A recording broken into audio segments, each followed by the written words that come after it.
What I got, you can't buy. It resides between my eyes. Walked through the fire, came out better on the other side. See, life's like a beach if you find the sand. And right now, I'm feeling like 100 grand. You are listening to Inspired Insider with your host, Dr. Jeremy Wise. Dr. Jeremy Weiss here, founder of InspiredInsider.com, where I talk with inspirational entrepreneurs and leaders. Today is no different. I have Tyler Lane of Session Interactive. And Tyler, before I formally introduce you, I always like to point out other episodes of the podcast people should check out. Since this is part of the Top Agency series, I have some cool agency ones. Todd Taskey. Todd Taskey helps pair agencies with private equity. Okay. He has a Second Bite podcast because he finds that sometimes when people sell to private equity and then private equity sells again, they make more sometimes on the second bite than they do on the first. And so we talked about the M&A space, the agency space, valuation space. Great episode, great podcast. He's become a good friend as well. Jason Swank, we have to mention Jason Swank. I mean, Tyler and I dominated people in bags. We're very competitive. And we met through Jason Swank and his group. He's got 2 episodes. One of them is like how he built his agency up to 8 figures and sold it. And it was a really interesting episode. Again, just like some of the growth things that he did and some of his recommendations, which was great. There was another one, Tyler, Kevin Hurrigan. Had an agency since 1995. So it was really interesting to hear the landscape of the internet and agency and everything in between with the .com bust and how that affected him. And so he's a good guy and just really experienced. That was a great episode. So check more out on InspiredInsider.com. This episode is brought to you by Rise25. At Rise25, we help businesses give to and connect to your dream relationships and partnerships. How do we do that? We do that in 2 ways. One, we help companies launch and run a podcast. We're an easy button for a company to do that. We do the strategy, accountability, and the full execution and production. And number 2, we're an easy button for a company's gifting. So we make gifting and staying top of mind to your clients and partners and prospects easy, and even staff, Tyler. So like people will send us their address list. We will literally curate the gifts. We'll put their branding on the box. We'll send it to them in a campaign over sometimes years. So we call ourselves kind of the magic elves that run in the background to make it easy for a company to build amazing relationships. Because for me, the number one thing in my life is relationships. And I found no better way over the past decade to profile the people I admire and the companies on the podcast and send them sweet treats in the mail. So Tyler, I don't know if you've gotten any, but you probably will. So not yet, but I'm looking forward to it. Okay, yeah. Cool. I'm excited to introduce Tyler Lane. He's the founder and CEO of Session Interactive. Session Interactive is a results-driven digital marketing agency which transforms how brands grow online. And he has over 15 years of success in SEO, marketing, automation. I mean, you name it. When I look at his website and what he's done, he helps companies do this, and he builds really a data-driven campaign to outperform the industry benchmarks. He's all about data, right? And so we're going to get into that. Tyler, thanks for joining me. Thanks, Jeremy. Good to see you. Thanks. Appreciate it. Yeah. So just start off and talk about Session Interactive and what you do. And while you do that, I'm going to pull up the website and we're going to poke around. Let's do it. Yeah. So Session is a search forward agency fixating on 3 main departments, primarily SEO, which is a broad acronym.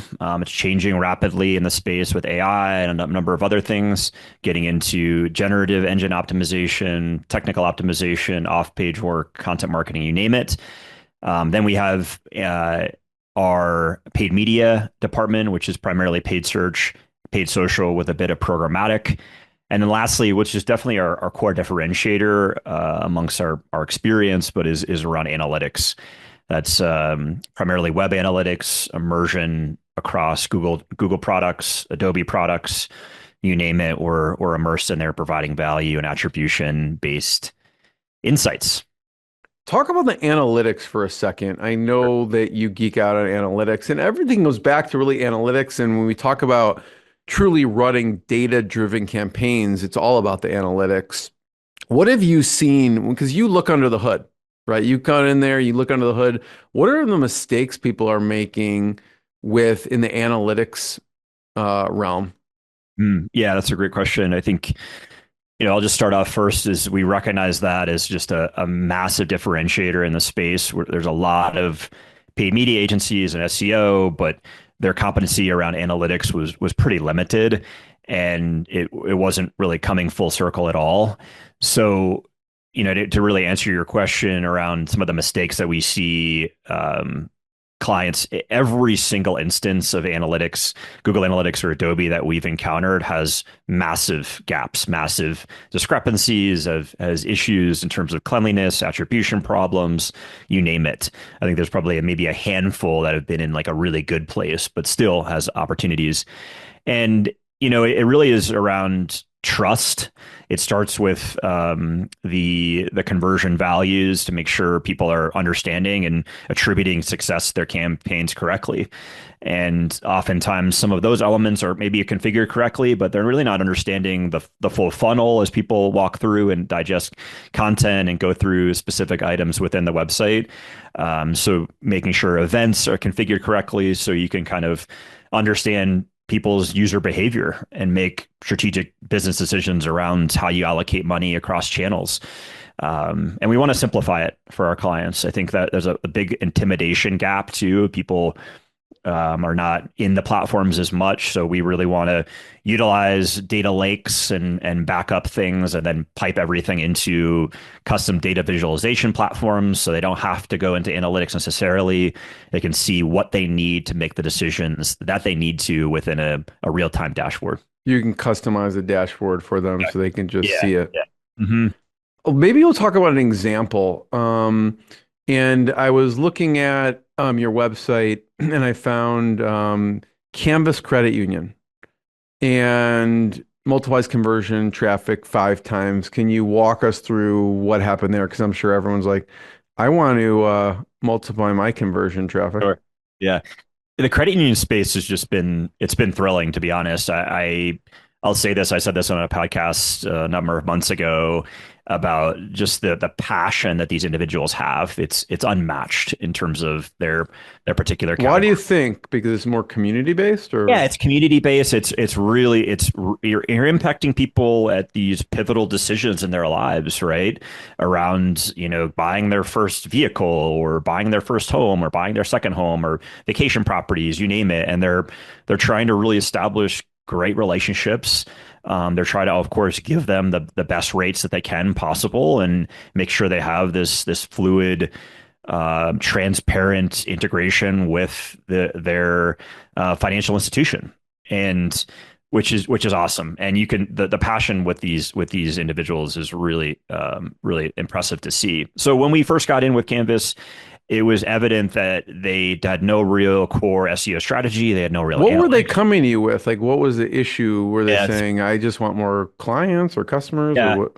They had recognized that they needed SEO help. They realized they didn't have a comprehensive strategy. They realized they didn't really have a pulse on their organic search program. And organic search with these brands it should be dominant, right? It should be a really top channel. And it was, but they weren't fully optimizing it, no pun intended there, but they really weren't harnessing the true power of a content strategy, of a technical infrastructure that adheres to users first.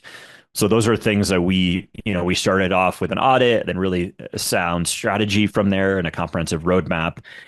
They've been a long-standing client of ours, and it's been an awesome fruitful relationship. What kind of, so you use like SEO? Is there anything else you do with them? We do, yeah. So they're a multi-service client. They initially started with SEO, fixating on local SEO, so building those local platforms and making sure individuals in the local designated marketing area can find a location, right?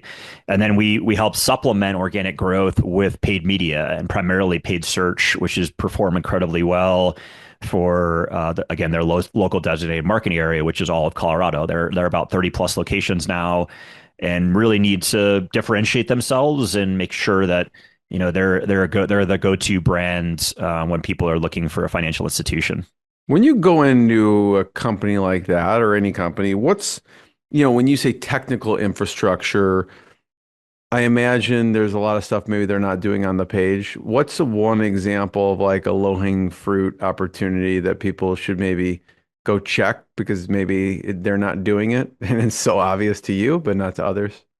Yeah, I think, it's kind of it's a good question. It's a loaded question too, because I think we we want to ensure there's a custom strategy. I think oftentimes SEOs will go into a website and judge things very quickly to state like, oh, XYZ needs to be fixed. And you don't understand the history. You don't understand why that hasn't been fixed. Maybe it was an oversight, or maybe has been planned as a release, but there's been some limitations. So it takes it takes a thoughtful response to tread lightly.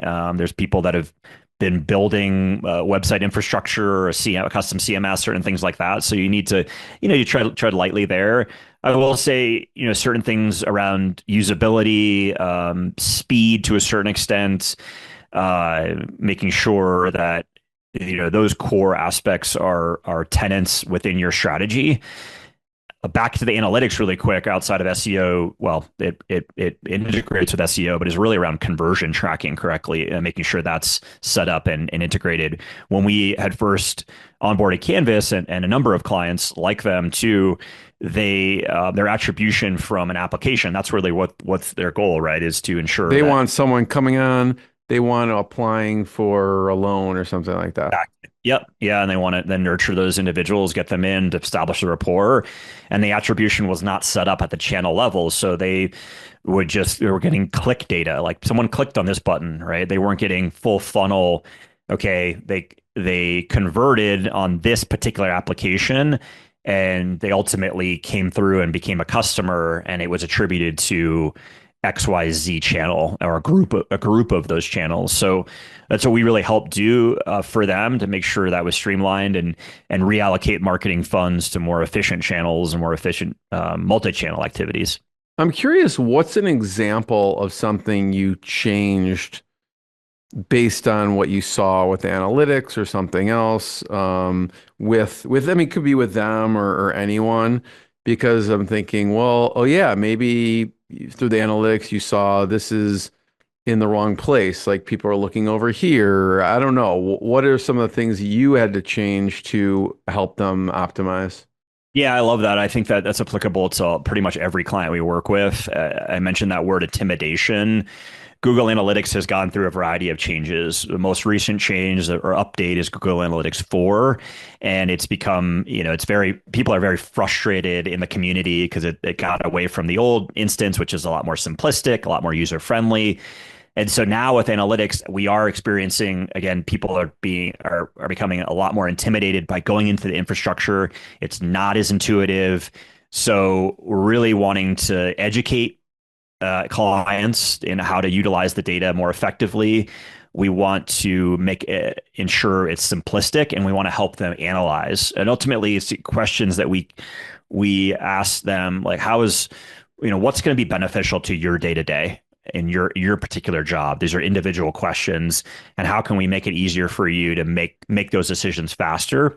And that's how we want to customize the instant. So we get away from some of that fluff it's just, you can pull the same report a few different times or a few different ways, excuse me, and it gets incredibly confusing. So one team member is doing the same thing perceivably as another, but they're pulling different things. So it gets immensely confusing. So a little bit of governance, a little bit of strategic planning, and making sure they're able to assess and analyze data correctly on the reports that make the most sense for them. So on the front end, it sounds like you may be mapping out the customer journey a little bit so that you know what's important to them. Yeah, customer journey is massive within our discovery process, and then how things evolve as their website evolves, as their ICP changes. So we need to be adaptable and make sure that we are adhering and customizing their instance as needed. I think that's the big thing with analytics, is that we have evolved significantly at Session from being just implementers to being more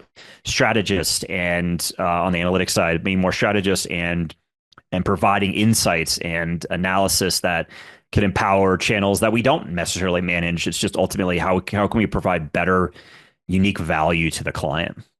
I'm curious, you mentioned AI. I mean, that's such a hot topic, obviously. And no one knows, but I'm curious, like, how do you see AI changing SEO? Sure. Yeah, that's a big one. Shout out to Will Reynolds, Jeff Haas at Seer Interactive. These are individuals that we really look up to. Seer Interactive is really changing the game and being a really a steward for how AI is changing certain things.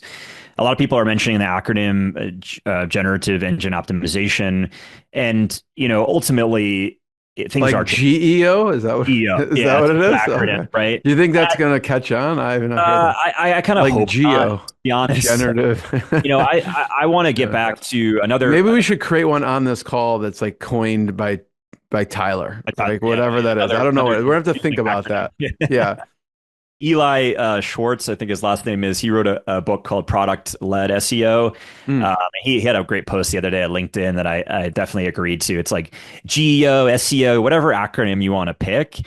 It's ultimately it's we're catering to the audience. We're catering to the user.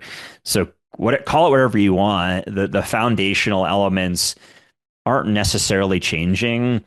We're just trying to benefit the audience in a new platform.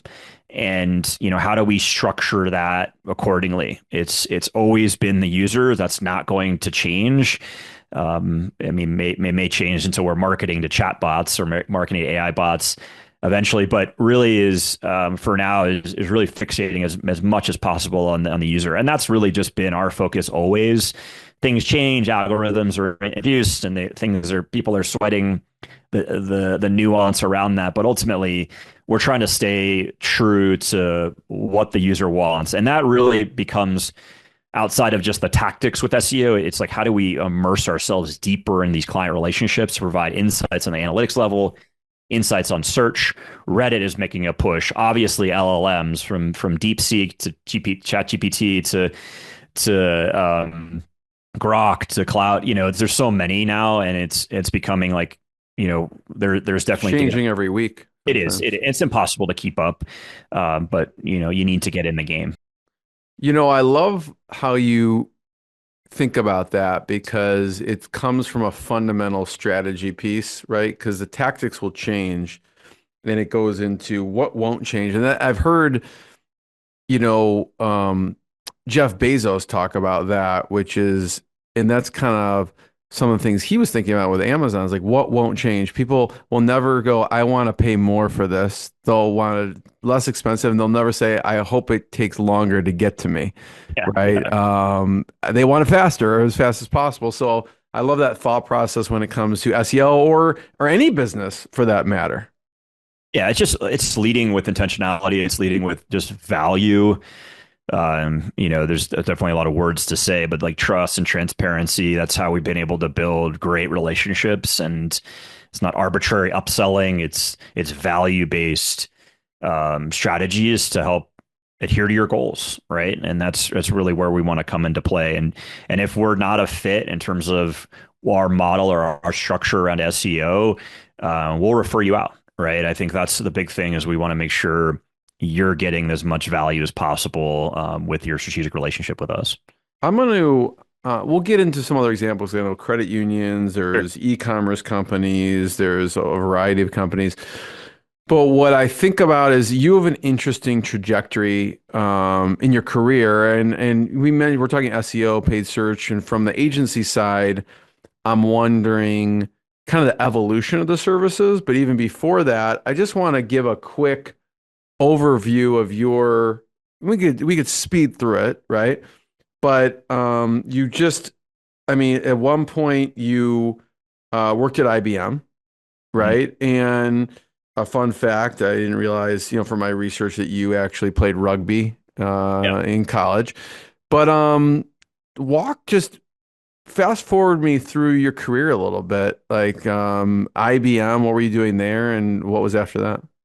Yeah, let's be clear. Like I was working for IBM, but I just graduated and I I felt I was like, oh, okay, I'm gonna get a job, and I got a job, and it was obviously at IBM in Essex, Vermont, Essex Junction, Vermont, and I literally was pushing a cart of pens and pencils to different areas across this massive plant. And I slowly got into some graphic design, and I got into offering some other skill sets around marketing.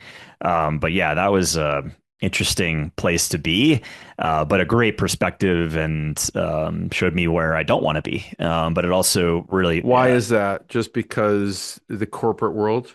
more like, yeah, it was a wafer manufacturing plant, a really interesting place. At the time, that plant was responsible for like any chip that was in a cell phone was coming out of that plant. So I got to go into the wafer, the clean rooms, and got to go take a look at all these different cool things about what was happening, which again, unique perspective. It said, cool, that's awesome. People had been there for 30, 40 years, which is really impressive. Some really brilliant minds. That's when Watson was coming about too. So, but that really allowed me to say, like, this is not what I want. I'm not an engineer either, so I wanted to be more creative and a little more flexible than that was offering there. So fast forward me through. So IBM, then what after that?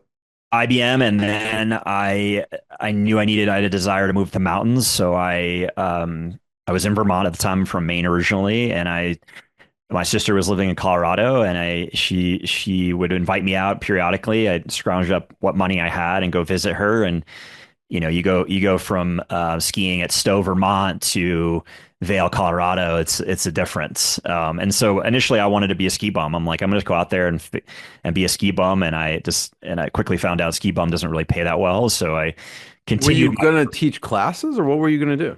Yeah, I mean, I was thinking about being an instructor, things like that, but I didn't really interest me.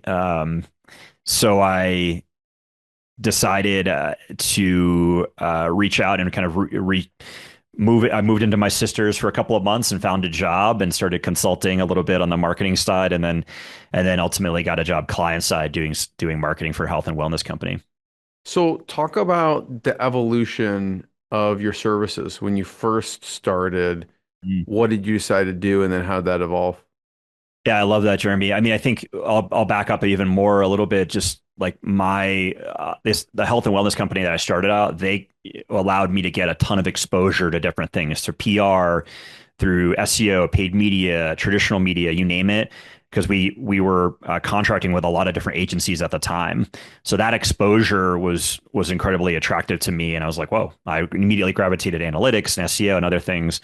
Fast forward, after I went through a number of agencies, I realized that I'm going to test this out and see if I can consult. And to be totally honest, I got let go. I got fired from 3 different agencies here in Denver, and it's a story I don't really tell very often, but it's something I'm actually proud of. I have great relationships with them still, some more than others, but I learned different things from different agencies, and then ultimately the last agency, Location 3, which I was at, let me go.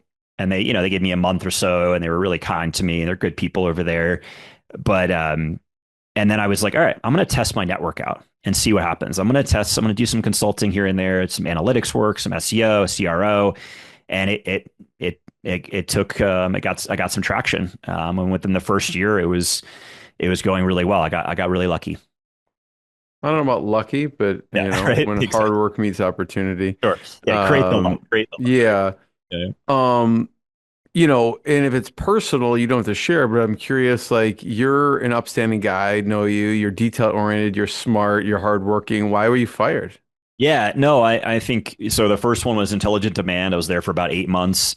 John Common runs that. He's a prolific individual, really compelling guy. Did a lot with marketing automation. I was just, didn't have a lot of experience. I was trying to cut my teeth in certain things around SEO, and they didn't have any SEO specific clients, right? So we were actively selling them when I got on board. So the need for my services really dried up. So that was a short stint there. The second one was Burns Marketing, and I helped create their digital department, and I really enjoyed building that CRO, analytics, SEO offerings, and we were building clients as well. and they took a pivot, right? They wanted to revert back to more traditional avenues around marketing, and essentially eliminated my position. And then lastly was location three, account director there, and I really was fixated more on the strategy side versus what they needed, which is really more project management. And I think everyone on my team and people that interact with me and my skill sets are definitely not around project management. So, yeah. Well, thanks for sharing that. I mean, it's like finding the right fit of someone, what they like to do, the skill set, and what the company needs, and then that path is key. I want to talk about culture, and we were talking before we hit record about teams and staff, and how do you keep, especially staff, as I mean, people who have been on your team for a long time, how do you keep them engaged and excited over the work? Yeah, this is a great topic, and I think as entrepreneurs and starting businesses from scratch, we've all made mistakes across the board, and I you know, and then it also brings up a timely topic. I was just at a local agency meetup here, or conference rather, Agency Con here in Denver. Kent Lewis spoke there. Natalie Henley, who runs Volume 9. Those are two individuals that were talking a lot about retention and culture and what that means.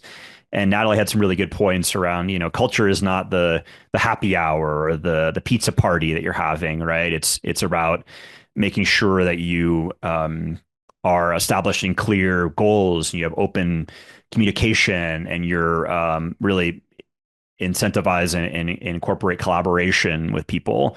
And I think, we're evolving, and we've definitely made some mistakes, and we want to make sure that we're ensuring that people that come on board at session have their own personal goals. And then we also, of course, have their goals in their job description. And we want to make sure they're actively growing at session. And I'll say this to my team, and I'll say this to anyone that we potentially interview, is that we want to make sure you adhere to those goals and you're actively growing. And the second you're not growing, let's figure out why. And if it's outside of session, there's a title that you want, and we don't offer that at session. How can we get you there at a different company? And that's just the rapport that we take with our employees, and the same thing the same stance we take with our clients too. If it's not with us, let's make sure you're successful with another agency. Yeah. Shout out to Kent Lewis. Yeah, he's a great speaker. And I think a couple people gave me this advice. Jason Swank did too, about doing a quarterly meeting with all of the staff. And I may not do it with each of the staff, but it's reported back to us on what do you want to keep doing, stop doing, and or do more of, and so the start doing is an interesting one, where we found that we didn't know, oh, I want to do more video editing or whatever. Oh, we didn't even know you wanted to do that. So it was like about keeping people engaged, and like, hey, let's throw them a project so they can do something they want to like really start doing and they're passionate about, even though maybe they're doing something totally different. So obviously if they have the acumen to do that, but sometimes we just find skills that we didn't realize they even had, because that's not why we hired them. Yeah, and I think the traditional is like, oh, we'll do an annual review, and that's not beneficial to anyone. And it's like twice a year, and it's more, Ken and Natalie are really advocates of more quarterly, those stay interviews, or how often are you having those? So we're actively revamping a lot of that here, but I love to hear that you're doing that at Rise. Talk about, we talked about the credit union, but I'm always curious, and it kind of shows that the strategy and everything kind of goes across different genres and channels here, but Skull Candy. Yeah, Skull Candy. I should be wearing their headphones right now, but what a cool brand, fun one. That resonated with me personally because I'm a snowboarder, and I would wear their headphones in college, and I love the brand. Travis Rice was a part of that. He's a pro snowboarder. Tony Hawk is still a part of it. It's really cool what they're doing, and the products. It changed a lot. It's evolved a lot. It's some really, really cool stuff.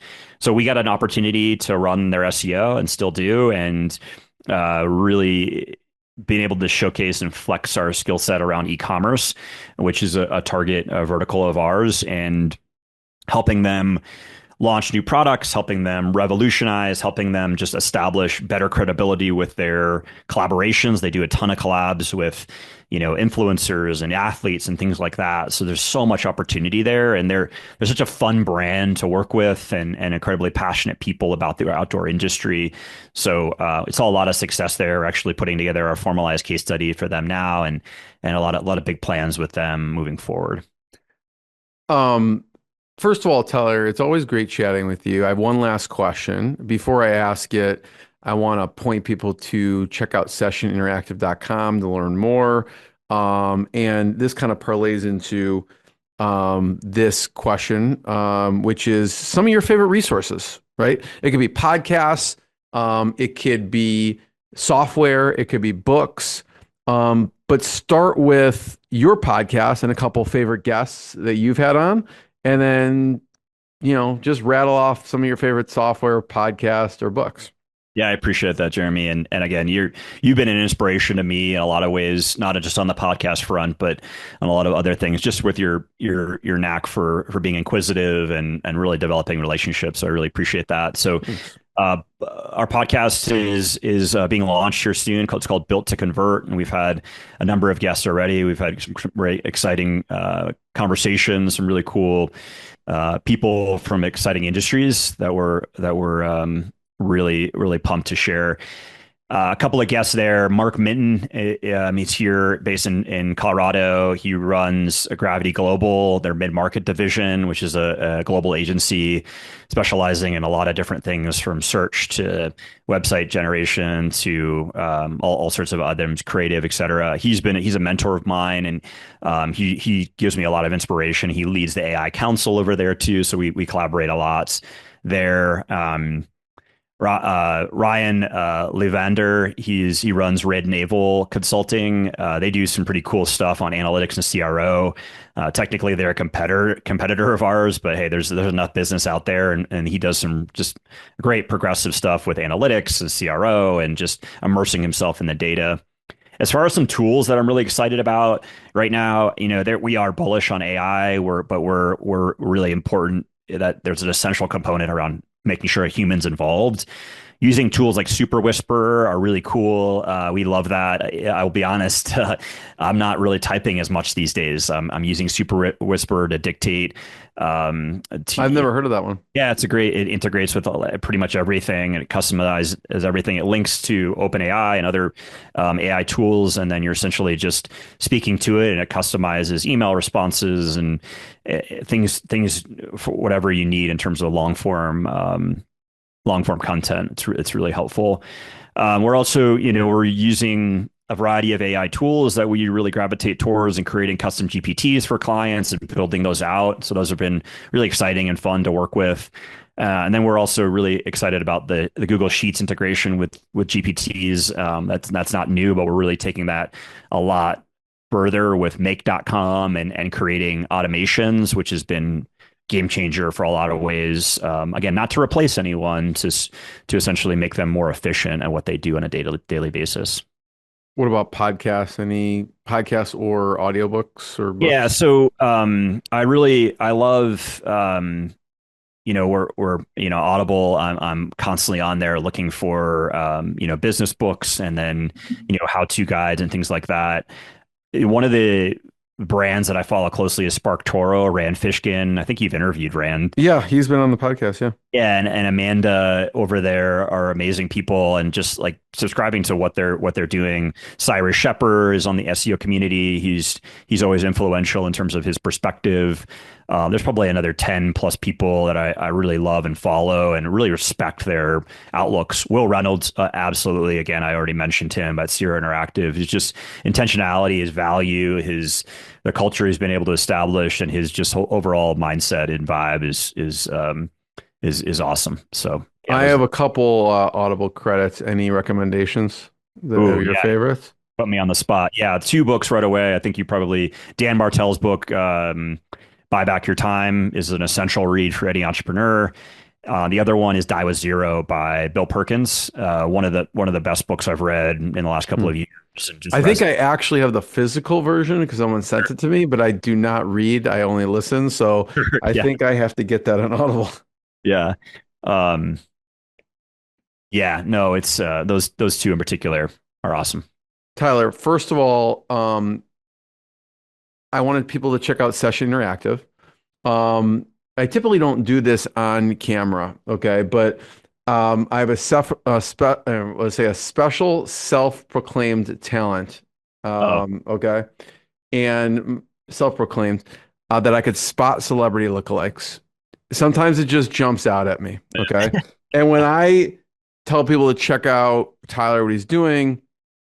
And so you'll show this to your wife and see if she agrees or not.